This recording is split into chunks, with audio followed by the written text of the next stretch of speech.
Ladies and gentlemen, can I please have your attention? And I need all of you to stop what you're doing and listen. It's time for the Sports Blitz, the only live-streamed local sports show in Arkansas, with all the latest on the sports stories that matter to you. Live from the Lions Den Golf Club studio, here are your hosts, Mark Freeman and Weldon Braxton.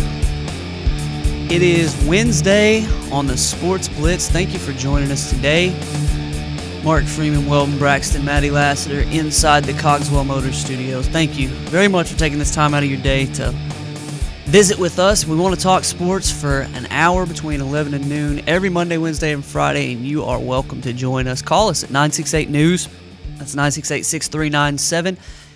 We'd love to hear what you have to say today. Our poll question, today's CrossFit Russellville poll question, deals with the coaching carousel in college football. It's going to take up quite a bit of our time today as we look at who's going where, who's rumored to be going where, who is rumored to step down. Obviously, the biggest news of the day, coaching-wise, it's just without question that Brian Harsin's going to Boise State.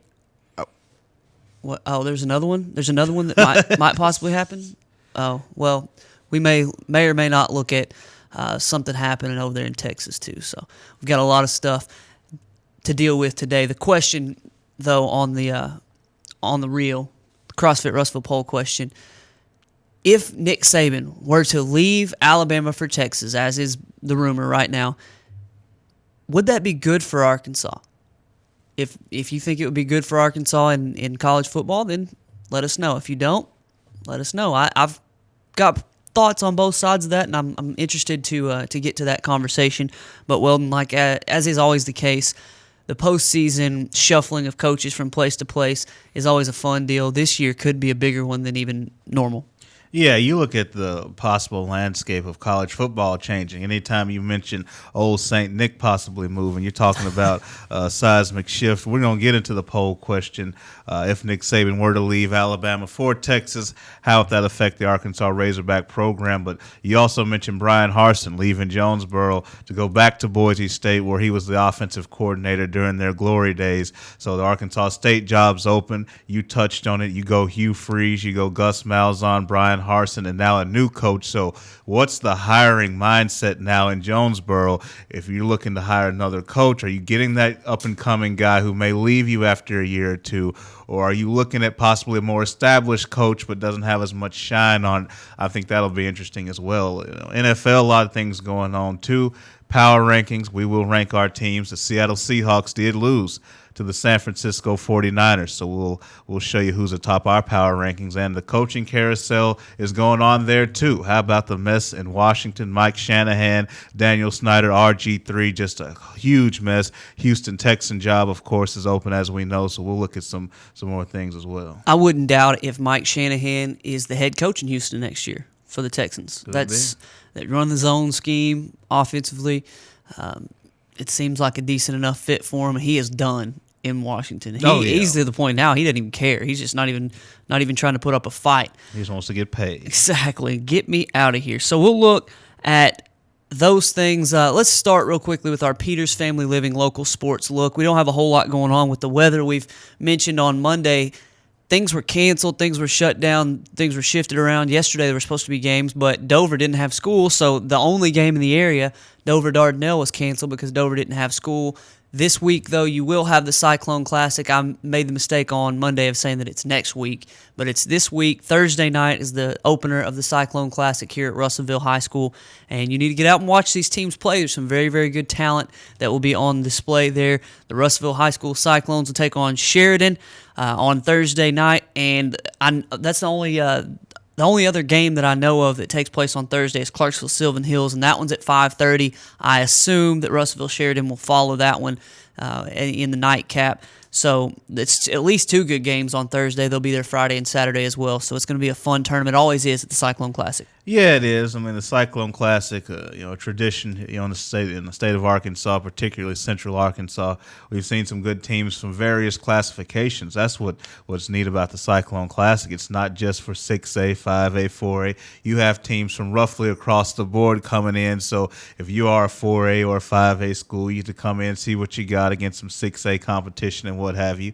You look at the host team, the Russellville Cyclones. We've talked about it, Mark.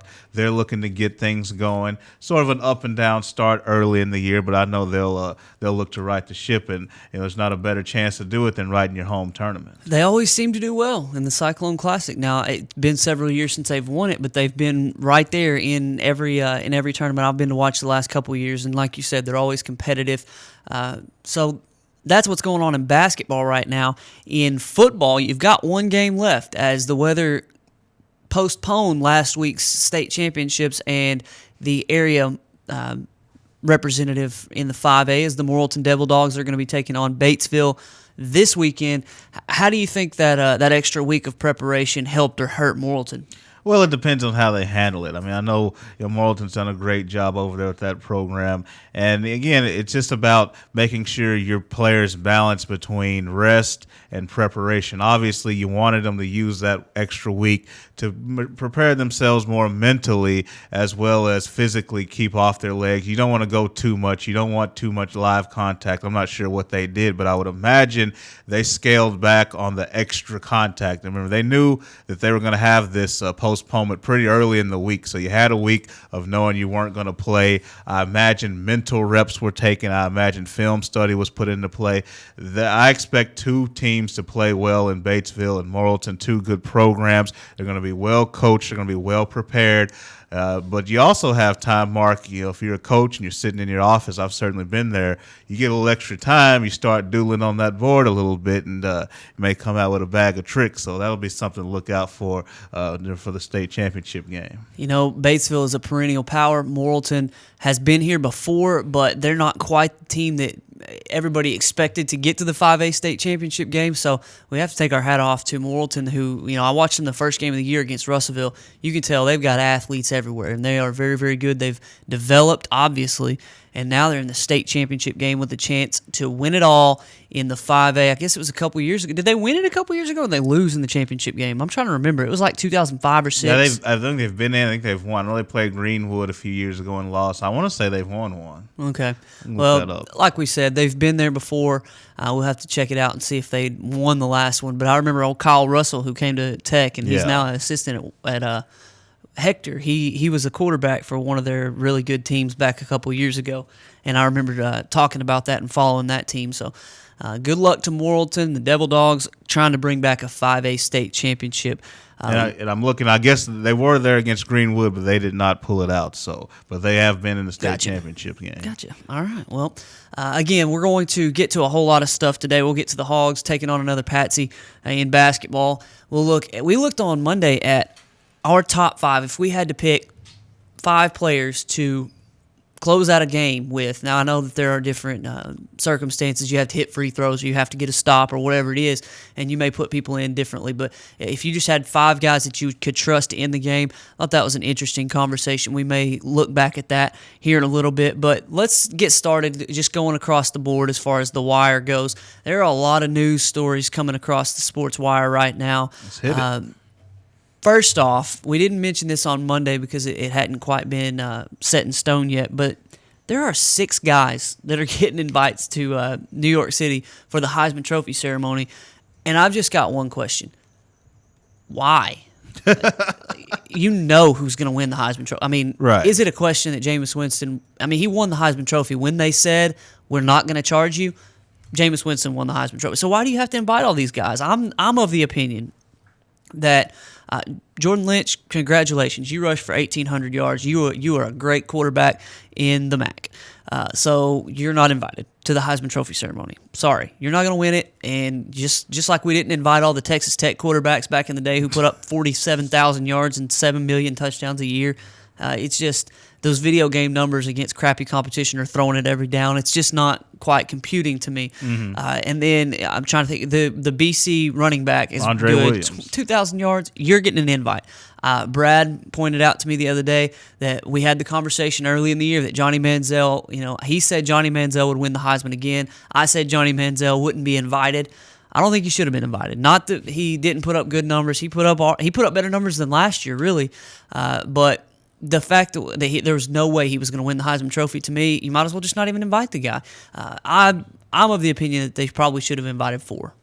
And yeah, you look at this Heisman race, Mark. It's been one like I can't remember because essentially you either invite one guy to the Heisman ceremony or you do invite these 5 or 6 guys, because I think it's really weird when you look at some of the candidates we've seen. Very rarely do we see Heisman candidates emerge late in the year. Normally it's somebody we've seen coming from before the year carrying all the way through, or somebody who's established themselves somewhat early in the season and they've rode that the final 8, 9, 10 weeks of the year. But when you look at a guy like a Trey Mason from Auburn, who wasn't really on the Heisman radar early, in the middle, and somewhat late in the year he wasn't involved in the Heisman discussion. You look at the 2 games he put up in the SEC title game against Missouri, and of course before Alabama, before that, he vaults himself up into the Heisman conversation. A.J. McCarron's there. I mean, he led Alabama. He did everything he could do. Obviously, they gave up the game late against Auburn, but what he's done in his career, he deserved to be there. Johnny Manziel, his team lost too many games, and he had too many games where he didn't look all that great. Now, I think he was more banged up than he was at any point last year, but whatever the case may be, he didn't quite perform. I know their defense was terrible. I know he put up numbers and all, but you look at the LSU game, you look at some situations where Auburn was able to get to him. You just look at all the different things that happened. I agree with you. He's not going to win it. But I think the interesting thing with this Heisman race, Mark, because I do agree with you. I think Jameis Winston will win. I believe he should win comfortably based on his merits on the field. But even though some voters are in the camp of saying, you know what, he's been cleared of all situations, we're going to go ahead and vote for him, I want to know, and I'm curious to see how close this vote's going to be. Now, I know some people may not care, whoever wins it, but just for my sake, I feel like on the field it should be a blowout, but I want to see if A.J. McCarron or somebody makes it closer than we think just because people have lingering feelings about Winston. That's going to be a very interesting, conversation Saturday night. Will somebody else, like you said, sneak into the conversation because of, like you said, the questions about the character of Jameis Winston? That doesn't go away. I'm of the opinion, and I don't think I made this clear enough just a moment ago when I mentioned it. Jameis Winston gets an invite. Andre Williams, 2,000 yards rushing. That's ridiculous. You get an invite. A.J. McCarron, I know people were making fun of it on Twitter, calling it a career achievement award, but for him to do what he's done, he's been very, very good. I would put him in the mix, and either Trey Mason, Jordan Lynch, or Johnny Manziel, one of them, would have been the fourth one I would have invited. Trey Mason putting up 1,600 yards, including 300 in the SEC championship game. He had 20-some touchdowns rushing this year. Just an incredible year for him with a team that's going to be in the national championship game. It's almost one of those things where you always see a player on the best team in the country, whether it's Jameis Winston or Trey Mason represented in the Heisman Trophy conversation. So I wouldn't have invited Johnny Manziel just because of the fact that there's no way he's going to win it, and he's sullied his reputation. I know from the second game of the year, from the Alabama game on, Johnny Manziel, I hadn't heard anything from him. It's been, I have to give him credit there, but all the people are forgetting all the stuff he did this offseason, man. We were just talking about him every day. Oh, he did this or he went there, and it's a big deal because he's sitting in the front, in the stands there, and he's making a fool of himself at this party, and he's getting thrown out of this Texas frat party. It's just like all the time there was something new. Now he's turned 21. It's all legal, so we have to get off his back. But I wouldn't have invited Johnny, and it's just crazy to me that you invite 6 when you know who's going to win it. Yeah, and the thing with me for Manziel is, again, his touchdown-interception ratio, he's turning the ball over some. It may be close to what it was last year, but he just hasn't looked as good top to bottom. I mean, again, I go back to the LSU game where he flat-out struggled with them the year he won the Heisman Trophy, late in the game against Auburn. Then you look at the game against Missouri where I just thought he was bad against Missouri. I mean, he did not look anything like the Johnny Manziel I was used to seeing against the Missouri Tigers. Credit them in that defense for that. By the way, this is off topic. I saw a stat the other day. The Missouri defense came into the SEC title game ranked second in rush defense, left ranked 9th in the SEC in rush defense. Jeez, 500 yards to do it. Yeah. Second ranked in the SEC coming into the SEC title game, left the SEC title game ranked 9th in the SEC in rush defense. Wow. That's off topic, but I just thought that was funny. Well, that's not too far off topic. That's a big deal. All right, we got to hit a break. When we come back, we've got to look at our poll question, the coaching carousel. power rankings. Kobe Bryant made his return to the NBA, and the Los Angeles Lakers. Plenty of stuff to cover on the Sports Blitz today. Stay with us.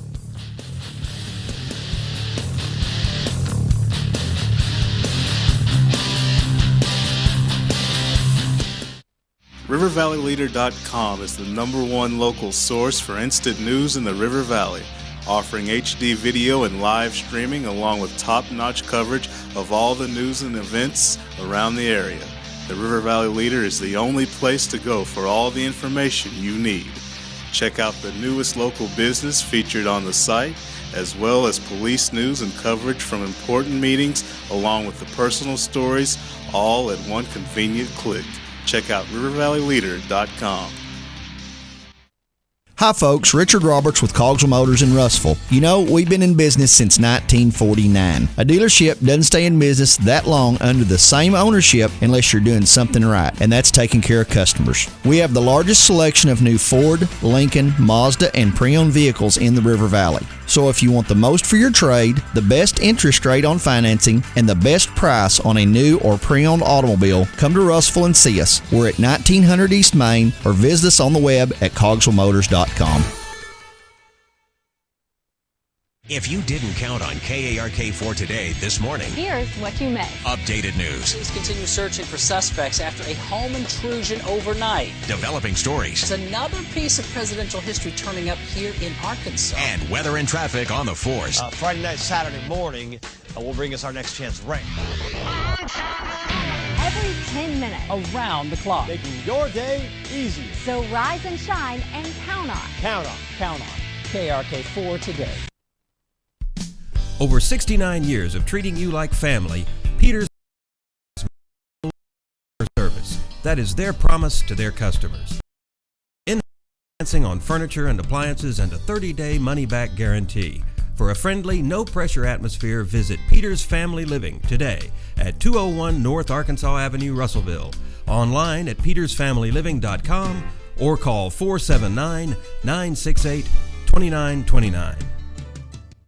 Today, there are more than 20 brands of cars being sold in America. So to be noticed, Ford and Cogswell Motors have to go further than anyone thought we could. How does Ford stand out above the crowd? Not just with plug-in vehicles like the new 2013 Ford Fusion Energy that gets a projected 100 miles per gallon equivalent, but also with a line of gas vehicles equipped with the innovative EcoBoost engines combining power and efficiency, plus a full measure of technologically advanced features. We invite you to stop into Cogswell Motors today. We go further than anyone thought we could, so that you can go further too.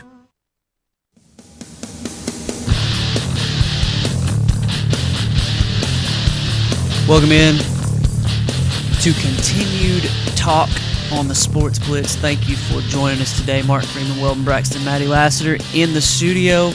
Want to get to our NFL power rankings here in just a moment, but as we talked about the Heisman Trophy before the break, I feel we'd be remiss if we didn't talk about the coaching carousel that's going to affect everything in college football coming up in the next year. I found it funny. We talked about Brian Harsin, Arkansas State's head coach, who is going on to Boise State, and Arkansas State will hire its fifth coach in 5 years.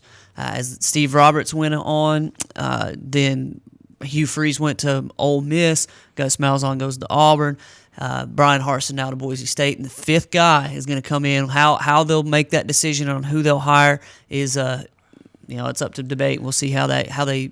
We both talked about it in the pre-show that there are a couple different ways. You can either keep doing this and go get a guy like Rhett Lashley, who is an up-and-comer, or you can go get a guy like you mentioned who's a little older, a little more experienced, and would probably stay. But there are benefits to either one. Right, and there are a couple of ways to look at it. And if you're Arkansas State, you've got to assess each way. I mean, I hope you've collected some nice buyout money over the last few years. I mean, that's one of the things you can look to. But you do have to assess the situation, Mark, because you don't want your program to be a constant carousel. You don't want your program to be a blatantly obvious stepping stone. Obviously, if you're Arkansas State, no matter who you get, that's not going to be that coach's destination. That's never going to be the case. But at the same time, you don't want to be hiring a coach every single year. That's just a little bit excessive. You can't blame any of the coaches. They've all taken steps up. Brian Harsin, obviously, the Boise State's not an SEC program, but at the same time, it is a bigger program than Arkansas State. They are nationally relevant, and he has close ties there. So you can understand all of the coaching moves. You could go and hire somebody like a Rhett Lashley, as you mentioned, Mark, but how long is Rhett Lashley going to be there? You could hire somebody who they've made coached at a few stops before. They've had some success. Usually an older coach, maybe in their late 50s or 60s, they've had ups and downs. Usually they've won somewhere, then they've maybe been down somewhere, up somewhere and down somewhere. So you could hire someone like that who may provide you a little more stability, but at the same time, are they going to break that up-and-coming rhythm you had? Because there's no question Freeze, Malzahn, and Harsin had a little bit of a rhythm going.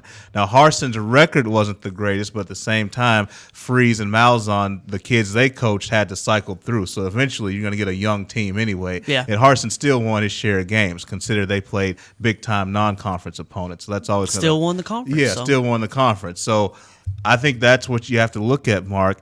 If you hire a more experienced coach, you take the risk of losing the momentum you have from these younger coaches. But if you do get one of those up-and-coming type guys, he could be gone after a year or two like the previous three.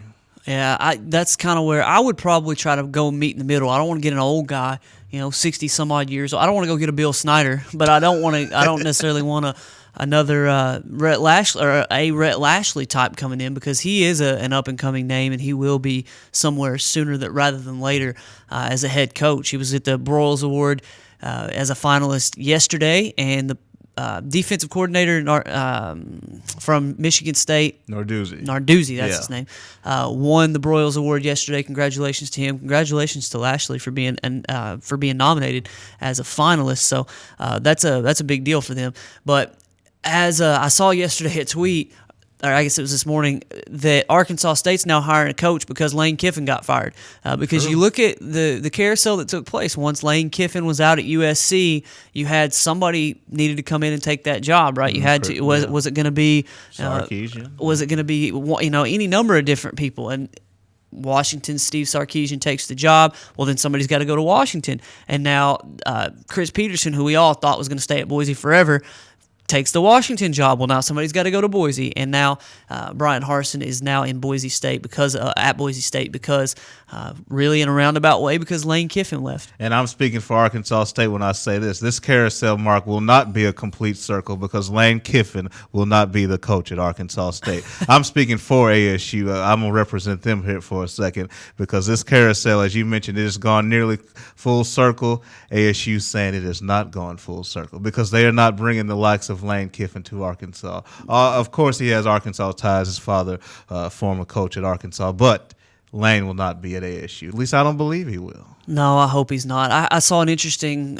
point about Ed Orgeron possibly being one in the He's in that age range. Yeah. I'm not sure exactly he's the guy I would want, but he's in that age range of somebody I would look at. He would sort of scare me being there as far as an Arkansas Razorback fan goes because he's been known to be a great recruiter. He is. And there's some way, somehow he could get a great recruit here and there that Arkansas actually wanted. And then, oh my gosh, think about the conversations that would go on in that circle. Speaking of conversations, it came out yesterday, Twitter, and I think it was orangebloods.com who originally reported that Mack Brown is looking to step down tomorrow. This is the conversation that started around the fact that there's a meeting between Mack Brown and some of the bigwigs at the University of Texas, and the buzz was that he would step down. And I don't know if it's coincidence or not, but you can add your 2 cents in. Give us a call at 968-NEWS, 968-6397. But Nick Saban reportedly bought a house in Austin. Now, this was something that we knew a couple weeks ago that he was looking, but we thought, his wife is selling real estate, and maybe it's not because they're going to move there themselves. Well, then Mack Brown is going to step down. Nick Saban finalizes and closes on a house. Wow. Is Nick Saban going to go to Texas? And then the bigger question we'll get to here in a minute is our CrossFit Russellville poll question. Is that good for Arkansas? If Nick Saban were to leave Alabama and go to Texas, would that be good for the University of Arkansas football team? A lot of stuff to digest there in the Nick Saban, Texas-Alabama triangle there. Yeah, there really is, Mark, and Nick Saban's the kind of coach who you can never be too sure. I mean, you can ask the Miami Dolphins; you can never be too sure about Nick Saban. This has been a conversation that's gone on really for well over a month. I remember when I was in Minnesota, and I know this was making national news about rumors between Nick Saban and Texas. Obviously, those rumors haven't gone anywhere, in part because Nick Saban has not put those rumors down himself. He's had opportunities. We know there's a contract extension on the table right now from the University of Alabama that would pay him about $7 million a year that he has yet to sign. The reports are suggesting that the Alabama brass, they're becoming increasingly concerned that this deal goes unsigned while the Mac Brown rumors fly out there. I will have to admit that I believe this is something that's more in play than I thought a month ago. I didn't totally disregard it at the time, but I just didn't think it was something that could go down. Now I feel a little bit differently. I think it's at least in the ballpark that he could 50-50-ish? Yeah, somewhere in that neighborhood that he could become the next head coach of the University of Texas. And I've said it before, for all of Nick Saban's greatness, one thing that he doesn't have on his track record is sitting somewhere 10, 15 years being the king of the mountain like a Mac Brown was or like a Bob Stoops has been. He have that in his DNA? And if he doesn't, then you're talking about somebody who always likes to hunt. He's the guy who always sees a nice-looking girl. Once they go on a couple of dates, he doesn't really like her anymore. He's ready to move on to somebody else.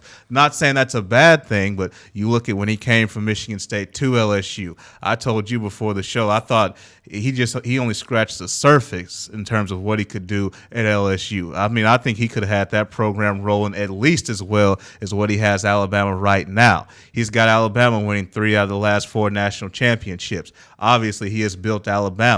Does Nick Saban have a hunting gene in his DNA, a program-building gene in his DNA that he just can't turn off, and that's why the Texas job's in play, in my opinion? Well, if he doesn't Texas look like the big, the holy grail, the big juicy steak of all rebuilding jobs, so to speak, with Texas being down the last several years? I heard Max Kellerman say yesterday on ESPN that Texas would be happy to have what Alabama's had the last couple of years. I'm of the opinion that when you're a big-time school like Texas or Notre Dame or Oklahoma or Alabama, you're not going to ever be happy. It doesn't matter. Unless you win the national championship every single year, you're not going to be happy. Losing this game this year that gets you out of the national championship game, or losing 3 in 2010 or 11, whatever it was, I guess it was 10, makes the fan base there not happy. So I don't necessarily believe that Texas would be happy no matter what, but I do believe that Nick Saban, seeing the fact that, here he is at Alabama, he loses 1 game, he's not in the national championship game, all the stuff that they've worked for, he's won 3 national championships, what else do I have to prove here? I can go over there to Texas and here further cement my legacy. Or maybe it's just the fact that, like you said, he's got that gene that says, all right, I want to build it, and then I want to step back and look at it. And it's like he says on the national championship trophy presentation pedestal every time. I'll enjoy it for today, and then tomorrow we'll start back to work. He doesn't care about winning he cares about the process and seeing that, look what I did. Right.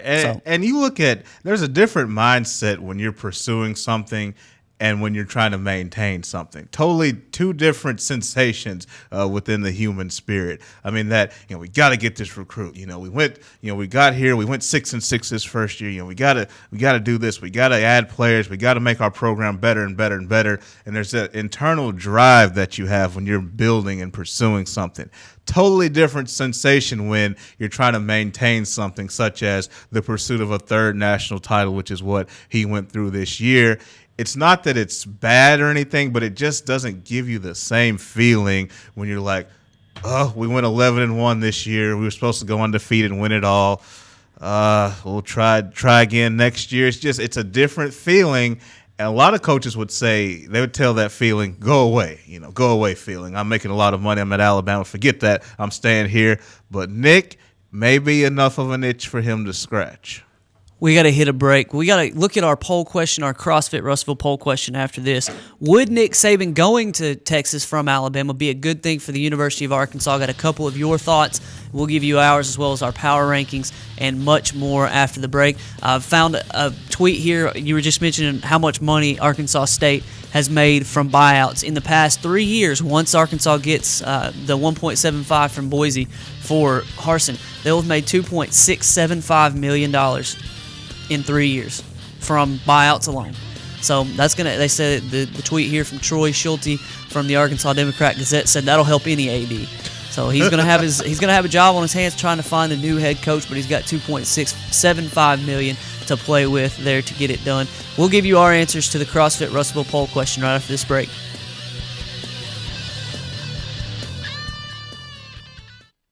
RiverValleyLeader.com is the #1 local source for instant news in the River Valley, offering HD video and live streaming along with top-notch coverage of all the news and events around the area.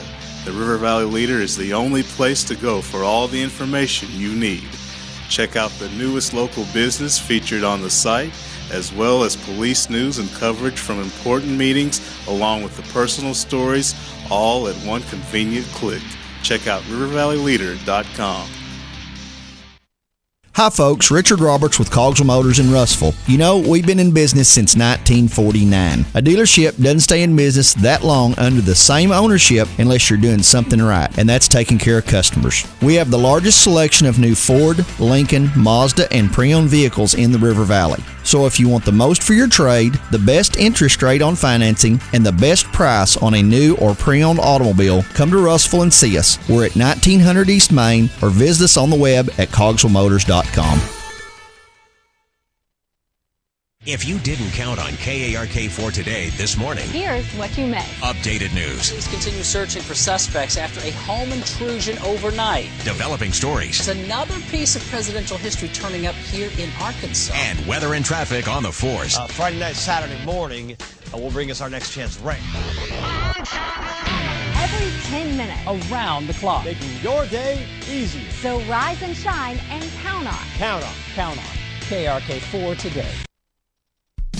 Over 69 years of treating you like family, Peters Family Living's main goal is customer service. That is their promise to their customers. They offer in-house financing on furniture and appliances and a 30-day money-back guarantee. For a friendly, no-pressure atmosphere, visit Peters Family Living today at 201 North Arkansas Avenue, Russellville. Online at petersfamilyliving.com or call 479-968-2929.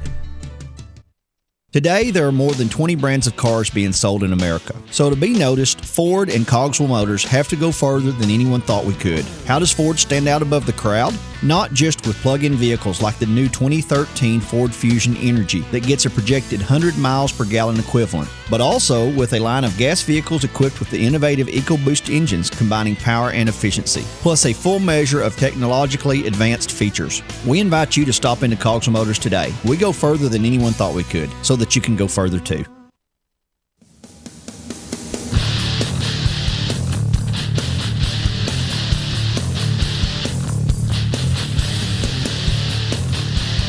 Welcome back into the Sports Blitz. We're talking about our NFL power rankings. We'll get to those here in just a little bit.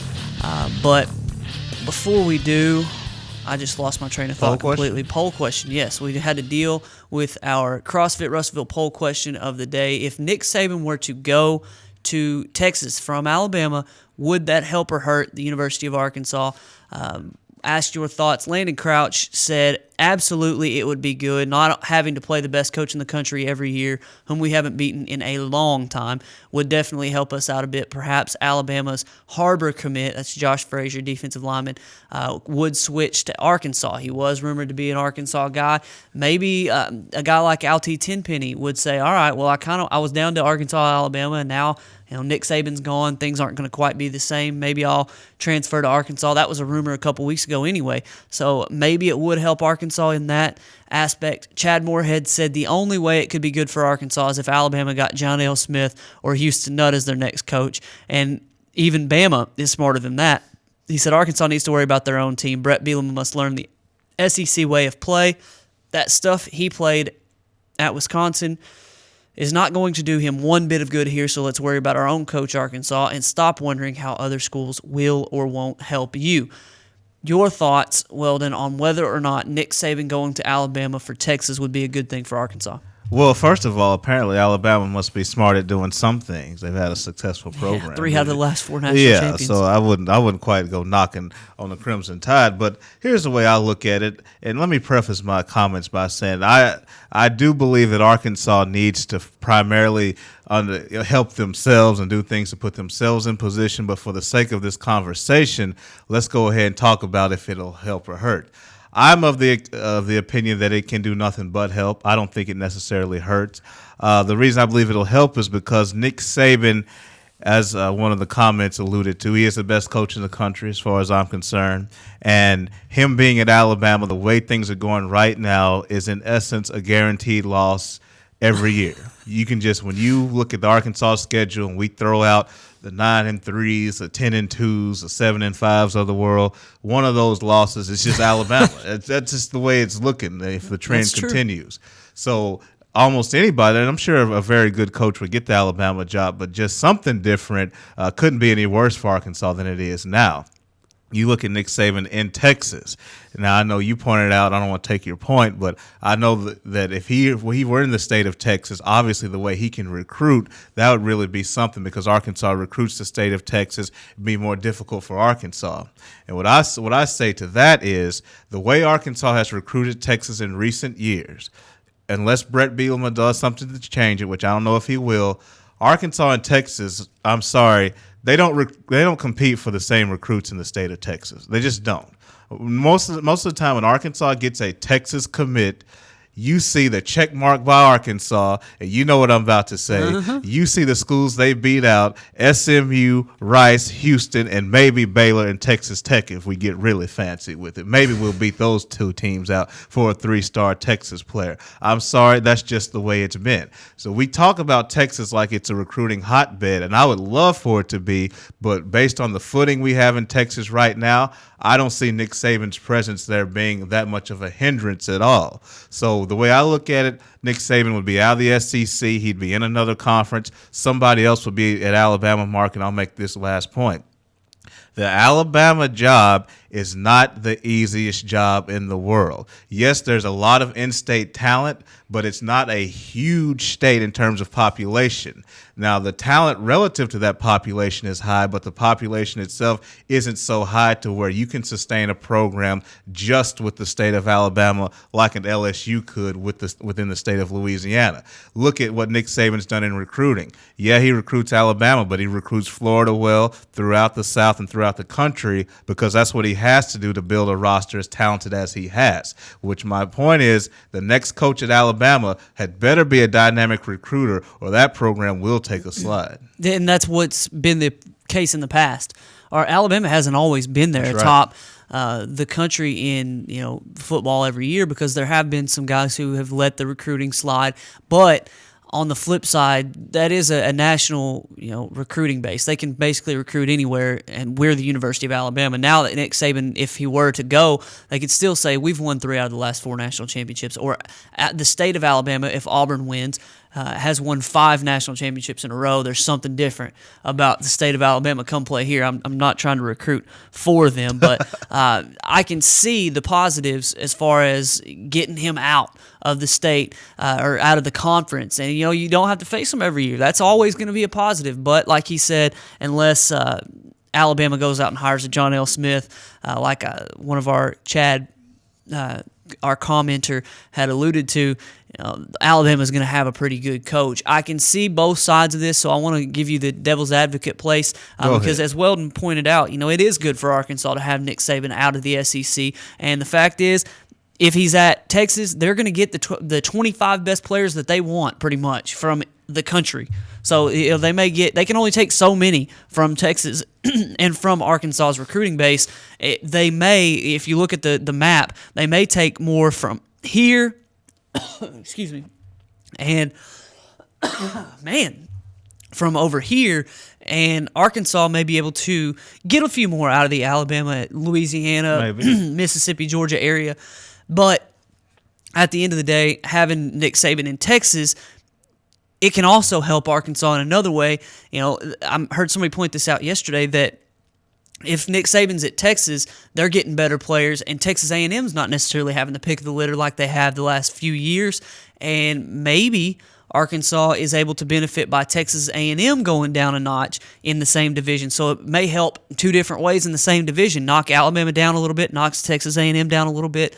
Yes, Texas would be a national power pretty much immediately with Nick Saban coming in if he were to take the job. But, I see too many positives for Arkansas for it to be a negative overall. Right. And one thing to remember with the Texas Longhorn job is, as you said, Nick Saban can build it immediately. But with Arkansas and Coach Bielema, a recruiting philosophy is so important. I don't know if people understand how coach's philosophy towards recruiting can change the complete way in which teams bring in players. I have a feeling Coach Bielema isn't quite as married to Texas as maybe some previous coaches were, maybe as we as fans think Arkansas should be married to Texas. I think Coach Bielema's moving east a little bit more than what we're used to. I mean, you look at recruiting philosophies, Bobby Petrino wasn't the biggest fan of Arkansas talent. Obviously, if there were great players here, he would make a run at them, but he didn't emphasize it the way a Houston Nutt did. No offense. You look at like a Brett Bielema, it looks like he wants to get into Florida in that Southeast, a place where Arkansas never thought they could have any place whatsoever, down in Florida and what have you. So credit to his staff. Yeah, absolutely. A credit to his staff. So I think the recruiting philosophy of Coach Bielema is something I think we need to understand better. And I'm not sure of it myself 100%. Like I said, I think it's more in the Florida area. I think he wants to move east, but I think that would have a lot to do with it. There's a whole lot of talent over there, man. You're not getting California most of the time anyway because they'll stay somewhere west. Texas, like you said, Texas A&M, they're going to get the pick of the litter there. Oklahoma gets a whole lot of recruits from Texas. Some of the better players in Texas will just scatter across the country, so Arkansas can pick and choose. Well, I say pick and choose, can have a shot at people here and there in Texas, and they understand the importance of going east. Man, Louisiana, Mississippi, Georgia, the southeast region, even up into Virginia, there is some talent. North Carolina, there is some talent in that area. Chris Smith from North Carolina. You got guys like Alex Collins from Florida that you got lucky and got. There are players in Arkansas staff, that's a good point, has made a concerted effort to make a run at some of these guys further east than Arkansas traditionally is able to make it. So we'll just see if Arkansas. I mean, Nick Saban hasn't even accepted the job yet. He may just sign that contract for $7 million. But I wondered if this conversation about if Mack Brown is to step down, Nick Saban's going to make more than $7 million next year. There's no doubt about it because he's still got that offer on the table from Alabama. All it would take is Texas to come in and say, "All right, well you got 7 there. Well, let's make it 8." And then Alabama says, "All right, well let's make it 9." He's going to make some money next year. He's going to make much more than even that $7 million. And then everybody else kind of gets slotted in below Nick Saban, and that's just where the line is from here on. That's going to be interesting because I do feel like next year, if Mack Brown's not the coach at Texas next year, whether Nick Saban is or is not, he's going to be making a bunch more money. I agree with that 100%. And we talked about why that $7 million a year contract hasn't been signed. I don't think it necessarily means it's because he's leaving. It's just because his leveraging position can improve. Yeah. That's the primary reason why it hadn't been signed. Yeah. Well, we've got plenty more to get to today. We appreciate you laboring with us through these points that we sometimes we give you more news headlines and sometimes we give you more opinion. We enjoy giving the opinion a little bit more, so today's been one of those good days, but we've got to give you our NFL power rankings, the top 5 teams. You may agree, may disagree, but we want you to hear what we think. Give us your opinion as well. Go to facebook.com/sportsblitz or call us at 968 News. We've got NFL power rankings, Kobe Bryant's impact on the Lakers, and Arkansas Razorback basketball and football right after the break. RiverValleyLeader.com is the #1 local source for instant news in the River Valley, offering HD video and live streaming along with top-notch coverage of all the news and events around the area. The River Valley Leader is the only place to go for all the information you need. Check out the newest local business featured on the site, as well as police news and coverage from important meetings, along with the personal stories, all at one convenient click. Check out RiverValleyLeader.com.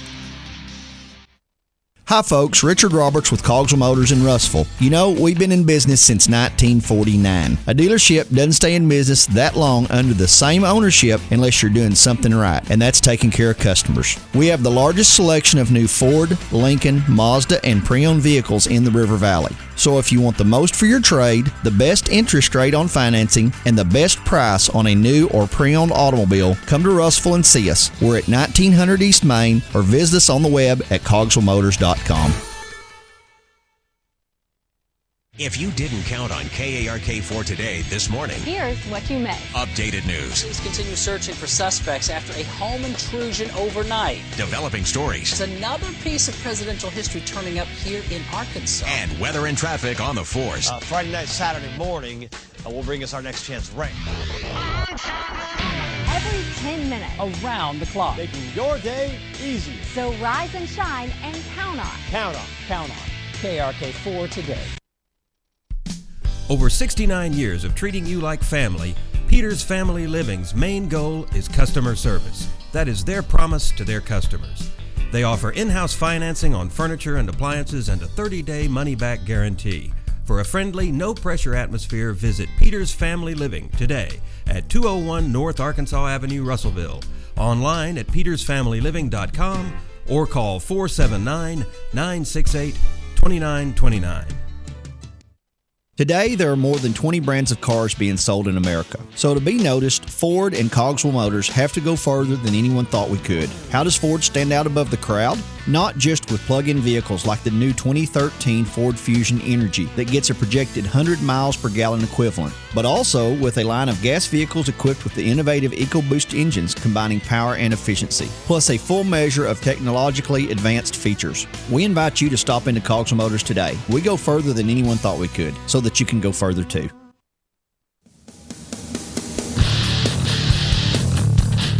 All right, we're going to purposely bury the lead here.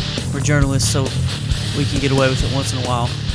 Got the final segment of the Sports Blitz for a Wednesday. Mark Freeman, Weldon, Braxton, Maddie Lassiter inside the Cogswell Motors studios. And we've got to get to our power rankings and Hogs stuff here in just a moment, but I want to get your thoughts on Kobe Bryant's return from an Achilles injury. Had 20 points last night after a first game in which he had 9 points and 8 turnovers. He gave himself an F and then upgraded himself to a D. So I don't know. I don't know where Kobe Bryant puts himself after last night, but he did make his return from Achilles injury, and he is playing. Yeah, a couple of things to look at. You got to look at them separately. First of all, Kobe Bryant physically, it's going to take him some time to trust that Achilles. We've heard people who have had that injury, and it just takes a little bit of time. I think he'll get back to being one of the best players in basketball in due time. But the other side of it, his team is not very good. They're not a playoff team as far as I'm concerned. Even if they are, who cares? And they're not going to beat anybody whatsoever. That's the issue. The Laker organization, we talked about their dysfunction last year with Dwight Howard and what have you. Sure, Dwight Howard's gone, but that organization is still messed up with Mike D'Antoni at the helm. What's going on upstairs? They're still not sailing smooth. Right now, what are they going to be able to do in the draft? Luxury tax, cap, free agency, all that stuff is still a mess as far as I'm concerned with the Lakers. Well, yeah, Kobe Bryant making as much money as he does is going to hamstring them, and we all knew that. And he's kind of come out defensive and acted like, well, it's not a big deal. I took less money. Yeah. Kobe Bryant making $30 million a year. It's basically his contract. I saw something is the equivalent of what Michael Jordan made those last couple of years with Chicago, where he was signing 1-year deals for $30-some million, just ridiculous amounts of money. But he was worth it, and he was able to keep the teams together. So whatever. Kobe has not had that luxury. His team's pretty terrible. Let's give our NFL power rankings right now. Weldon, you always give your honorable mention. So I do. I'll just let you know I've got 4 teams on my honorable mention, guys teams who are just getting right on the edge of the top 5 as of right now. But to me, there are 5 teams with 10-plus wins, double-digit wins right now in the NFL, and those teams stand out to me as being the 5 best right now. At number 5, I've got the Kansas City Chiefs back in my top 10 or top 5. Ask me why, I don't know, because my 4 honorable mentions are Carolina, Cincinnati, Indianapolis, and San Francisco, who I think is good enough to be in the top 5. But right now, 9-4, they're a game behind these other teams in the standings. They're not going to have home field against Seattle. We've already seen how that goes when San Francisco travels to Seattle. So I've got them in an honorable mention. Kansas City, number 5. New England, number 4. The only reason I've got New England behind New Orleans, who is number 3, is because Gronk's out. I feel like eventually they're going to stop getting every call, and New England's going to lose. But I've got them number 4. New Orleans, like I mentioned, number 3. Denver, number 2. And the only reason I've got them number 2 is because I've got Seattle, number 1. Seattle at home. I know they just lost to San Francisco, and I know that normally knocks teams out of my number 1 spot, but they're going to have home field to the NFC playoffs. Nobody's going to beat them at home. So it seems to me, like we mentioned on Monday, that they're pretty much a lock to go to the Super Bowl. But when you look at the AFC, Kansas City at Arrowhead is tough. Right. I know Denver won't have to go there, but I've seen Peyton Manning, and I know he said we can shove it where the sun don't shine, but he hadn't played that great in cold weather games.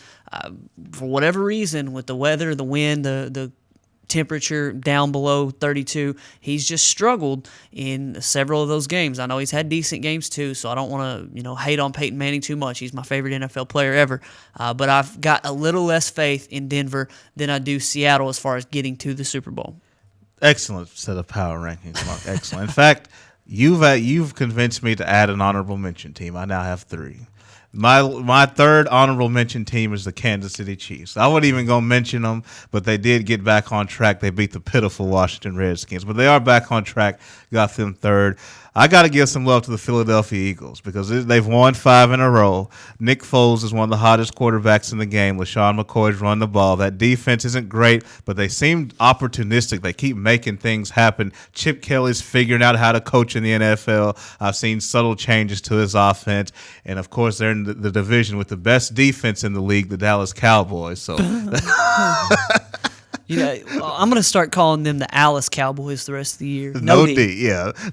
We won't even get into what we saw Monday night. That was just, oof.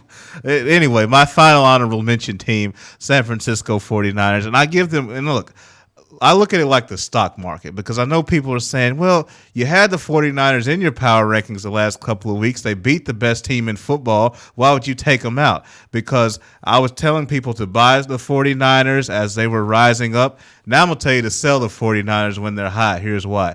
They didn't beat Seattle the way I wanted them to beat Seattle. I was expecting a dominant statement. I didn't get it. I felt like Seattle was just a team that played another good team on the road, and that you lose on the road against good teams. San Francisco didn't show me anything special. I was disappointed. So number 5, I got the New England Patriots. Gronk is out. They've got injuries on defense, but I just trust Tom Brady. I think there's enough weapons to do some things. Amendola, my boy Shane Vereen, I got in fantasy this week. Need Shane to come on through for me, and a list of other guys, those young receivers.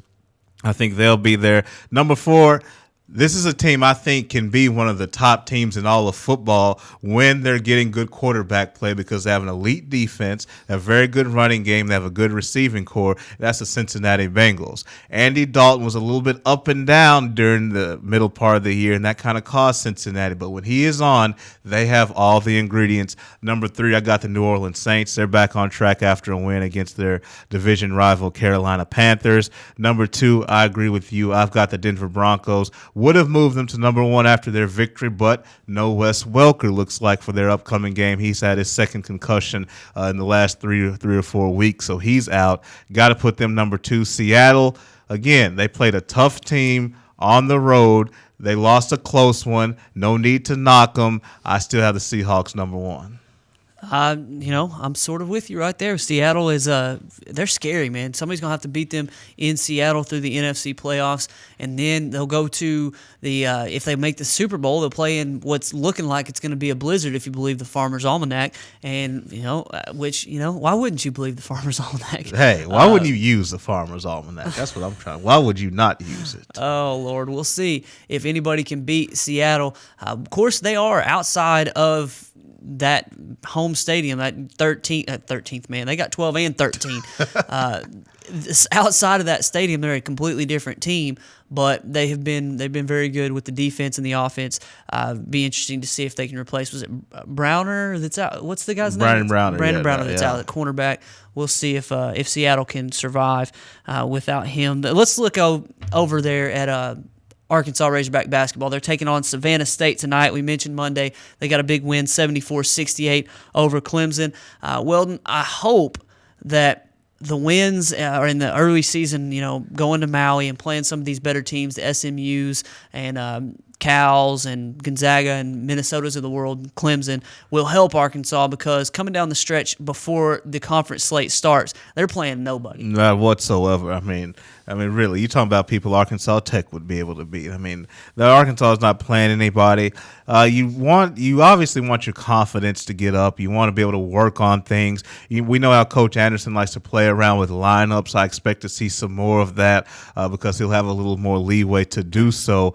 My only concern is when you do get to Texas A&M, which is a conference opener, and I believe that game is on the road. Are you going to be ready for it? That spike in competition can be something. And you look at being on the road, you can't really afford to get off to a poor start. So I just want to make sure Arkansas, they're going to play South Alabama, High Point, and Texas San Antonio, the 3 games leading into the A&M game. Will they be ready to jump into an SEC game on the road? I know A&M's not the greatest team in the world, but still, that's a little bit of a concern. But I want to see Arkansas stay healthy and get sharp. You'll see a big, you'll know a whole lot about this team on the first game of the SEC slate, like you said, going on the road. It's been Arkansas's Achilles heel, and that's an understatement, as they just can't win anywhere but Auburn on the road. So if they're able to go get a win, you'll know a whole lot about them. Arkansas has won 19 straight games at Bud Walton Arena. 19 straight games at home. That's a very, very good deal and a home court advantage like very few others. Did you see Kansas, Florida last night? I did. The SEC was kind of struggling, and Florida came out and jumped all over Kansas. Now, Kansas was able to come back and make a game of it. Andrew Wiggins, I think, had 26, if I'm not mistaken. But it was a good win for Florida there in Gainesville to get the win over a quality Big 12 opponent. Yeah, the SEC certainly needed that. And another game last night, Kentucky against Boise State. Yep. I think Boise State, you think, football? Boise State's got a good basketball program. They were in the NCAA tournament last year.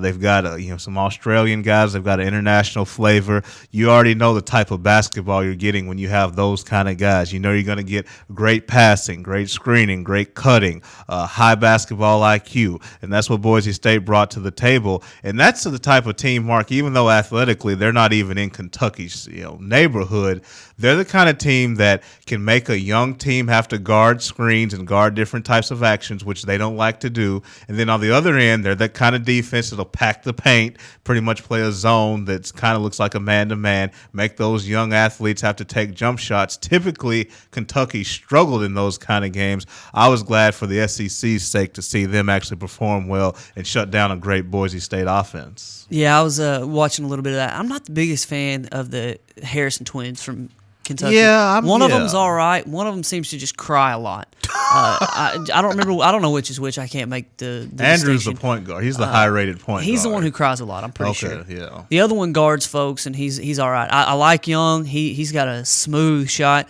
You can't not like Julius Randle. That dude's a beast. Right, yeah. I really like what I've seen from him. But the Harrison twins, they're all right. A little low. I mean, yeah, I want to say overrated, but I was expecting, and again, I saw him play one little high school type event before they came to Kentucky.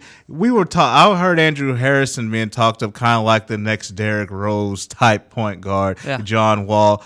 I haven't seen it quite yet. Aaron Harrison, he plays more off guard. He's a little bit better shooter, a little bit better defender. But the Harrisons have yet to make that definitive statement yet. But maybe we'll see it. Who knows? Yeah, we'll see. I've seen a little bit of a conversation now. Arkansas, it's a long ways away from the NCAA tournament, about Arkansas being in the conversation right now, and the strength of schedule, as you just mentioned, with some of these, it needed help for sure. The SEC was not looking great, but to get that win last night, Kentucky over Boise and Florida over Kansas, both big wins that could help Arkansas down the stretch if they're able to knock off one of those two teams. But watching Gonzaga get a win last night was good for Arkansas. Some of the wins that some of the teams that Arkansas has lost to and just has played will help over the stretch of the season, with their strength of schedule, with their RPI and those types of things. So I know it's a little early, but that's something to keep an eye on. Yeah, Minnesota against Florida State. I mean, that certainly looked good as well. So, again, the NCAA tournament a long way off, but, it's not too early to think about those things, because when you do get to your last few games of the year, these are the games you look back and say, well, wish we had lost that or won that one, or, hate we lost to that team because they ended up being terrible and what have you. So these games are important this time of year, and the teams you play and who they're playing is also important too. So if you're a fan at home, keep an eye on the Gophers, Gonzaga, even Cal. Keep an eye on those teams because it matters. Definitely does. We need to give shout-outs here as we end the show today. We are out of time. Alex Collins, SEC Freshman of the Year from the Arkansas football team. Also looking at the all-conference teams, I think Zach Hawker and Swanson were both second-team all-conference. I'm trying to think. I know Hunter Henry, I think, was second team also, if I'm not mistaken.